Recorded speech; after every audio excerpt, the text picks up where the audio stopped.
జర్నలిస్టులు ప్రధానంగా తమ వృత్తిపరమైన భద్రత, ఆర్థిక స్థిరత్వం మరియు కుటుంబ సంక్షేమం కోసం దశాబ్దాలుగా పలు డిమాండ్లను చేస్తున్నారు అధ్యక్ష. ఇక్కడ కాస్త కొన్ని విషయాలు మాట్లాడారు అధ్యక్ష. మంత్రి గారు ఉన్నారు, press academy chairman Srinivas Reddy గారు కూడా మన సభలో గ్యాలరీలో కూర్చున్నారు. చాలా మంది మిత్రులు కూడా చూస్తున్నారు. జర్నలిస్టుల సమస్యలు అనేటివి మనం మానవీయ కోణంలో చూడాలి అధ్యక్ష. చాలా మంది మిత్రులు నాకున్నారు అధ్యక్ష. మేము చూస్తుంటాం, వృత్తి ఏమో నిరంతరం పరిగెత్తుతుండాలి, ప్రతి నిమిషం అలర్ట్గా ఉండాలి, రోజంతా రాత్రంతా అదే పని చేస్తూ ఉండాలి, సమాచారం సేకరణ చేస్తుండాలి, చేరవేస్తుండాలి. కానీ వారి వేతనాలు చూస్తే మాత్రం గొర్రెకు తోక ఎంత ఉంటుందో వారి వేతనాలు అంత చాలా తక్కువగా ఉన్నాయి అధ్యక్ష. వారి కుటుంబాలు ఎట్లా పోషించుకుంటున్నారో, వారి పిల్లల్ని ఎట్లా చదువుకుంటున్నారో, ఎలా చదువులు ఆరోగ్యానికి ఖర్చు పెడుతున్నారో ఇవన్నీ చూస్తే చాలా బాధాకరం అనిపిస్తుంది అధ్యక్ష. కొంతమంది విలేకరుల మీద ఆరోపణలు వస్తాయి, కానీ చాలా మంది విలేకరులు మరి ఇబ్బందులు పడుతున్నారు. ఆరోపణలు చూస్తున్నారు తప్ప వారి కుటుంబాలు ఎట్లా బ్రతుకుతున్నాయనే పరిస్థితి లేదు. ఇలా వాళ్ళు ధర్నా చేయలేరు, గొడవ చేయలేరు, వేతనాలు పెంచమని అనలేరు, అదే వృత్తికి ఎంచుకున్నారు. వాళ్ళు పనిపించోళ్ళు అధ్యక్ష. ఈ వృత్తికి ఒకసారి అలవాటు పడితే ఇది ఒక ఊబిలో ఊరుకుపోయినట్టే ఈ ప్రొఫెషన్ ఉంటే తప్ప దీంట్లో నుంచి బయటపడరు.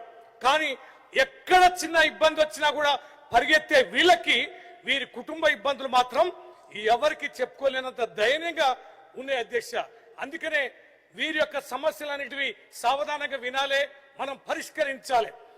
ఎన్నో విషయాలు వాళ్ళు మన గురించి రాస్తారు, మన వెన్నంటి ఉంటారు, మన యొక్క జీవితంలో భాగస్వామిగానే జర్నలిస్టులు ఉంటారు. కానీ వారి సమస్యలు మాత్రం మనం సానుకూలంగా ఉంటాం. ఏదో పండుగలకి పబ్బాలకి కొన్ని విషయాలు సహకరిస్తూ పోతే కొంతమంది ఉంటుండొచ్చు, కానీ శాశ్వతంగా వాళ్ళ జీవితానికి సంబంధించి ప్రభుత్వమే ముందుకు వచ్చి పరిష్కరించాల్సిన బాధ్యత ఉందని ఈ సందర్భంగా కొన్ని విషయాలు మీ దృష్టికి తీసుకొస్తున్న అధ్యక్ష. ముఖ్యంగా వీళ్ళకున్నది కీలకమైనది అక్రిడేషన్ కార్డుల అధ్యక్ష. జీవో నెంబర్ 252 ప్రకారం కొన్ని నిబంధనలు వీళ్ళు కఠినంగా పెట్టారు అధ్యక్ష. ఇది సర్క్యులేషన్, ఇన్కమ్ లాంటి వాటిని సరళీకరించాలని కోరుతున్నారు అధ్యక్ష.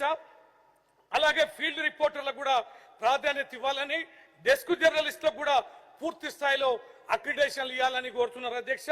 అలాగే మహిళా జర్నలిస్టులకు కూడా 33% మరి వారికి కూడా రిజర్వేషన్ కల్పించాలని జర్నలిస్టు మిత్రుల యొక్క సమస్య ఉంది అధ్యక్ష. హెల్త్ కార్డులు అయితే చాలా కీలకమైంది.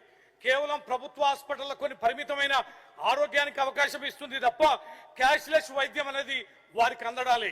ఇవాళ వైద్యం కీలకమైనటువంటి వైద్యం అయితే ప్రైవేట్ హాస్పిటల్ అందుతుంది అధ్యక్ష.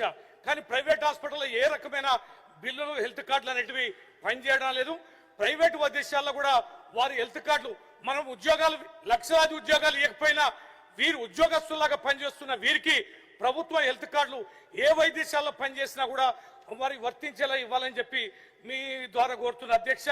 అలాగే వెల్ఫేర్ ఫండ్ అండ్ పెన్షన్ కూడా, ఈ పెన్షన్ సంబంధించి సంక్షేమం సంబంధించి ఇంతకుముందు మంత్రి గారు సమాధానం చెప్పారు. వారి మేనిఫెస్టోలో కూడా ఈ జర్నలిస్టులని మరి ఎన్నో రకాలుగా ఆదుకుంటామని హామీ ఇచ్చింది అధ్యక్ష. ఆ హామీని వారు నెరవేర్చడాలి. పాపం వారు కూడా ఆ సందర్భంగా ఎన్ని రకాలుగా మా మీద దుమ్మెత్తి పోసినారు, మీకు ఎన్నో వార్తలు అందించారు అధ్యక్ష.